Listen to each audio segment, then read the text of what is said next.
Say what? Okay, I'll check. Yeah, it sure do. And here's the noise.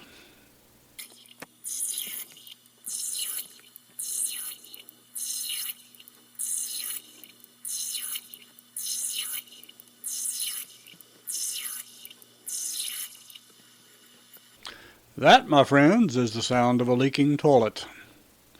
Okay, let's take a look underneath the covers and see what we can find and see how to fix it. I rebuilt all three of the flush stations in the house probably about 4 or 5 years ago, and this is the first trouble I've had with one. These are all Korky units, and actually I'm quite pleased with them since none of them have given any trouble up until now. Well, the first step, of course, just turn off the water. After that, I'm just going to partially flush the toilet to make sure there's no residual pressure and to make it easier to check fill levels when I get it all put back together. The next step, of course, is to remove the little bypass hose that fills up the bowl after the toilet is flushed. Then it's a fairly simple matter of removing the white cover by pulling back on the little latch portion on the left side.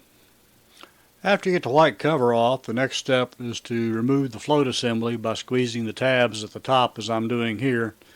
This will pull the float assembly levers in away from the pivot point and allow the float assembly to be removed. I've raised the flush valve assembly for this video by first turning it all the way counterclockwise and then back clockwise to lock it in place at a higher level and make it easier to work on. You can remove the diaphragm assembly by twisting it all the way counterclockwise and then pulling it straight up. Take special note of this little hole I'm pointing out here. It's going to be very important a little later in the video. After the diaphragm assembly has been removed, you can pull out the central stem. Note that the central stem and the main casing are indexed. They must go back in this index position or you will definitely have a toilet leak. Now's a good time to check the flush diaphragm. Just make sure it's in good shape and no nicks or cuts in it.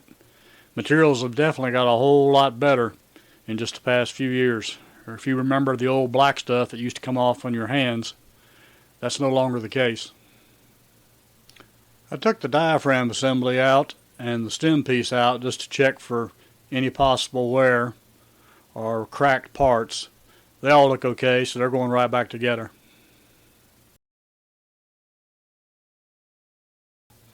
And here is my probable problem. You note the little dimple in the pad. Well, these little pads are just wedged in there, so all I'm really going to do is just pop it out with my fingers and turn it over and put it in upside down and reassemble the unit, and hopefully that'll fix my problem. Chances are the little dimple had got a little too deep and was allowing some seepages around the edges. All these little parts pretty well clip back together. Just remember you're dealing with plastic and don't force anything. Now I'll just lower the unit down to about where it was, lock it back in place, turn the water back on and check the fill level. And here it's about 1 inch down. I don't like to get them much higher than this because there may be some variance in the flush cycle. And all is quiet. No more chirping bird noises. So it looks like this one's taken care of. That wraps her up, baby. If you're liking what you're seeing, give me a like and consider subscribing. I just might have something else coming down the pike here real soon you're going to be interested in. Take care, man. Have a great day.